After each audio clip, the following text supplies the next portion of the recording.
Hello प्यारे बच्चों, आपका स्वागत है हमारे यूट्यूब चैनल सीखो G24 में। तो बच्चों, आज की इस वीडियो में मैं आपको साधारण ब्याज निकालना सिखाने वाला हूं।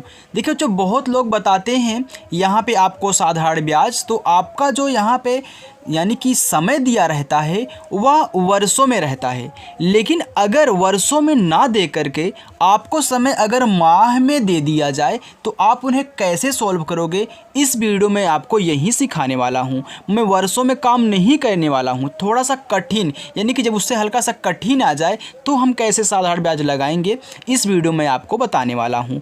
तो देखिए, क्वेश्चन पहले पढ़िए। आपका क्वेश्चन लिखा गया है कि 5,000 रुपये का 10% वार्षिक ब्याज की दर से। तो ध्यान देना, यहाँ पे आपका जो परसेंटेज यानी कि जो आपकी दर वाली है 10% जो आपकी दर है वह आपकी वार्षिक है, और यहाँ के दर से 6 माह का साधारण ब्याज ज्ञात कीजिए। हमको साल भर का नहीं निकालना है, हमको माह का निकालना है, वो भी 6 माह का।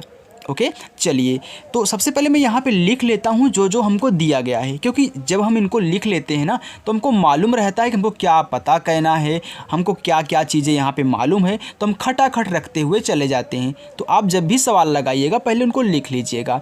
देखिए, आपको यहाँ पे ये जो दिया गया है 5,000 रुपये, ये आपका क्या है बच्चों, मूलधन है। आपका मूलधन है, और मूलधन कितना आपका है, 5,000 रुपया है। चलिए आगे देखिए, ये जो परसेंटेज में दिया गया है ये आपकी दर होती है। तो दर हमेशा परसेंटेज में होती है, वो भी 10% है। और यहाँ पे आपको लिखना पड़ेगा वार्षिक है कि छमाही है, ऐसा होता है ना, लेकिन यहाँ पे तो वार्षिक है। अब आपका समय है, समय आपका कितना है, यहाँ पे 6 माह दिया गया है। कितना दिया गया है, 6 माह दिया गया है। तो देखिए बच्चों, हमको वार्षिक में काम करना है, क्योंकि हमारा परसेंटेज क्या है, वार्षिक है। तो हमें भी इसको वर्ष में चेंज करना पड़ेगा। अब हम इसको वर्ष में कैसे चेंज करेंगे उसको देखो। हम जानते हैं बच्चों कि यहाँ पे एक वर्ष में कितना माह होता है, 12 माह होता है। कितना होता है, 12 माह होता है। यानी कि हम 12 माह को एक वर्ष बोल सकते हैं, यही ना, 12 माह को हम एक वर्ष बोल सकते हैं। तो 12 माह बराबर एक वर्ष। अगर हम यहाँ पे एक माह का निकाल लें, मैं ये देखिए बहुत अच्छा तरीका है लगाने का। अगर मैं डायरेक्ट आपको बता दूँ तो समझ में नहीं आएगा, अगर मैं ऐसे आपको बता दूंगा ना तो आप इनको डायरेक्ट कर ले जाओगे। अभी देखना, एक माह में अगर कितना वर्ष होता है मैं निकालूं तो यहाँ पे एक लिखूँगा। अब यहाँ पे जो 12 है ना, इससे भाग करा दो, यानी कि बच्चों एक माह में आपका 1/12 वर्ष होता है, यानी कि 12 वर्ष में से एक माह। अब देखिए, अगर मैं यहीं पे क्या करूँ, 6 माह का निकालूँ तो 6 गुणे 1 माह कर दूंगा। अरे बच्चों, जब एक माह बराबर 1/12 वर्ष है तो इसी में हमको 6 माह बनाना है, तो मैं एक माह में 6 से गुणा कर दूंगा तो 6 माह हो जाएगा। यानी कि हमको इधर भी 6 से गुणा करना पड़ेगा, क्योंकि भाई समीकरण की तरह बना है तो समीकरण बैलेंस मांगता है।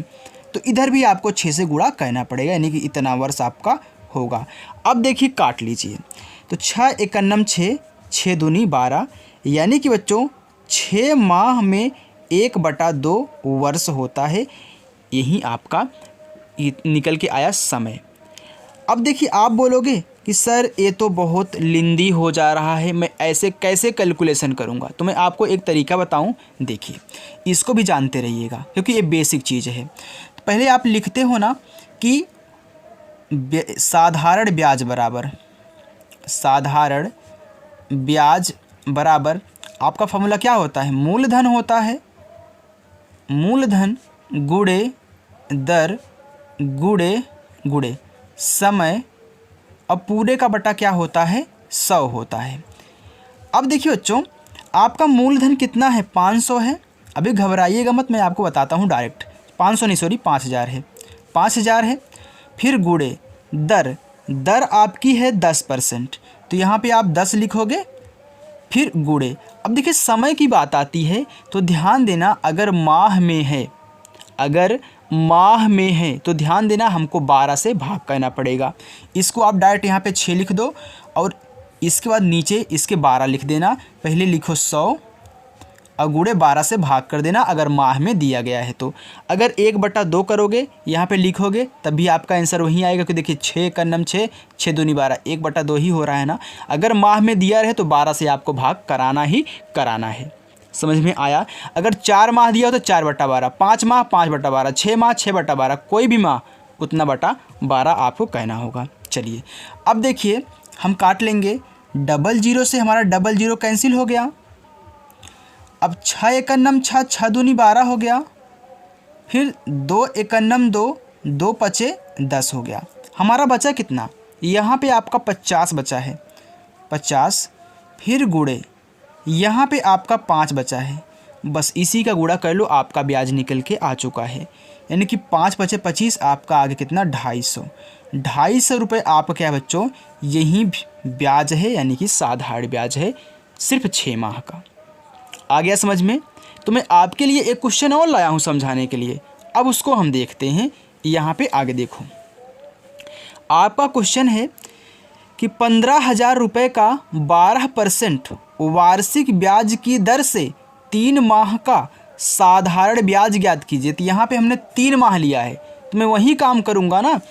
तो हमको मूलधन कि मैं अब यहाँ पे शॉर्ट में लिख रहा हूँ ताकि टाइम ज़्यादा ना लगे। मूलधन आपका कितना है, 15,000 है।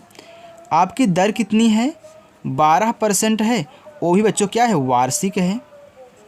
और यहाँ पे आपका समय क्या है, आपका 3 माह है ना। अब इसको मैं वर्ष में बदलूँ तो 3/12 कर देना। अब काटना हो तो काट लेना, नहीं तो यहाँ पे डायरेक्ट रख दो आप। देखिए साधारण ब्याज बराबर साधारण ब्याज बराबर आपका होता है मूलधन गुणे दर गुणे समय पूरे का बटा होता है 100। मूलधन आपका है 15,000, इसके बाद दर आपकी है 12%, तो 12% यानी कि 12 हो गया। गुणे समय आपका 3 माह, तो 3 यहाँ पे लिख दो। अब माह की बात किया है तो नीचे 12 लिख देना, जैसे यहाँ पे लिखो 3/12, 3 ऊपर हो गया 12 नीचे है, यहाँ भी वैसे है। तो 100 गुणे 12 लिख दोगे। अब 00 से 00 कैंसिल हो गया, 12 से 12 कैंसिल हो गया, बस आपस में गुणा करा लो। यहाँ पे 150 बचा तो 150 गुणे यहाँ पे 3, तो 15×3 = 45, यानी कि 450 रुपये आपका ब्याज निकला है। तो जो हमें आशा है कि जब भी आपको ऐसे माह में देगा तो आप नीचे 12 से भाग कर देना, और जो यहाँ पे दिया रहे उसको यहाँ पे लिख देना और 12 से भाग करा देना। भाग कराने को कैलकुलेशन कर लेना, पूरा का पूरा आपका ब्याज निकल के आ जाएगा। तो मैं उम्मीद करता हूँ बच्चों आपको हमारी वीडियो पसंद आई होगी। बच्चों अगर आपको हमारी वीडियो पसंद आई है तो वीडियो को लाइक कर देना, और चैनल पर नए हो तो सब्सक्राइब भी कर लेना। थैंक यू बच्चों।